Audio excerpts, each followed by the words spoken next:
La ville de Lyon, frappée par une épidémie de sourires de très grande ampleur. Toute la France retient son souffle, alors que, rappelons-le, les sourires sont portés disparus dans le pays depuis plus de 10 ans. Nous retrouvons tout de suite notre envoyé spécial en duplex de Lyon. Charlotte, quelle est la situation sur le terrain ? Écoutez, ici à Lyon, l'épidémie semble progresser inexorablement. Plus de 3351 personnes seraient touchées. Selon les autorités, plusieurs foyers ont été identifiés. Comme vous pouvez le voir sur ces images, une dizaine de monoprix sont concernés. Le 2e, 3e, 4e arrondissement, Villeurbanne également, est touché par l'épidémie de sourire. Voici en avant-première pour BFI TV les premiers témoignages de Lyonnais. C'est la première fois que je vois ça à Lyon, parce que des gens qui sourient dans la rue, c'est du jamais vu. Cette invasion de sourire ne me surprend pas, mais m'inquiète pour le futur. J'ai l'impression que les gens ils sont comme drogués, c'est fou quoi. J'ai un pote, il a bouffé un truc depuis qu'il a bouffé, il a tout le temps le sourire, il a la banane tout le temps. Moi j'en ai pris et je sais pas ce qui m'arrive.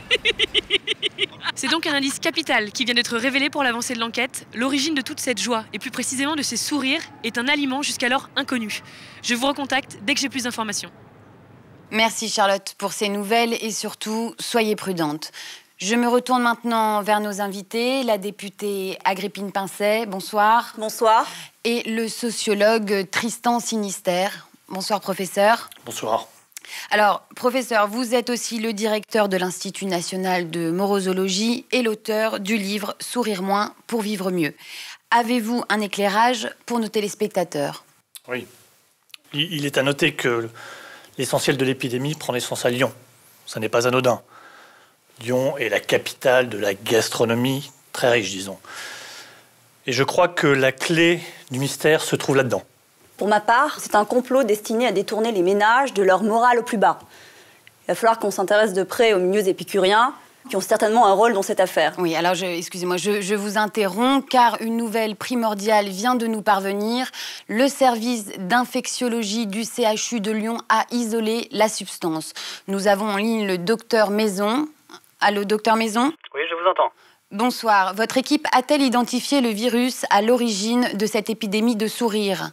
Tout à fait. Nos analyses sont formelles. Il s'agit d'une émulsion constituée principalement de chocolat noir intense, avec des œufs, avec du bon beurre, avec du sucre, et c'est tout.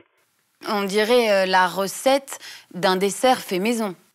Pour être franc, vous savez, cela ressemble vraiment beaucoup à l'incroyable mousse au chocolat noir que me faisait ma grand-mère.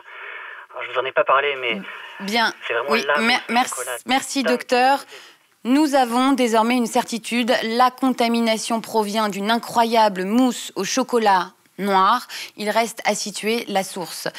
Charlotte, vous avez une piste ? Oui, je suis sur une piste très sérieuse. Regardez, ils descendent tous de la Croix-Rousse avec de la mousse au chocolat. Je poursuis mon enquête, suivez-moi. Allez-y Charlotte, toute la France vous regarde. Je crois que nous venons de trouver la source de l'épidémie, on va aller voir ce qui se passe à l'intérieur. Pardon, excusez-moi, pardon, excusez-moi, pardon. Qui êtes-vous ? Je m'appelle Michel. Augustin, et on concocte une incroyable mousse au chocolat noir. Goûtez-moi ça. Je me lance.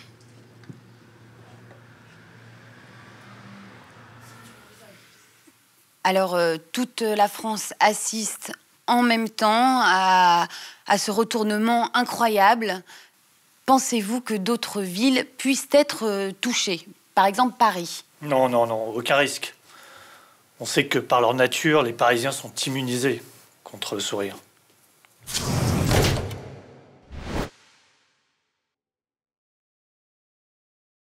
Par leur nature, les Parisiens sont immunisés contre le sourire.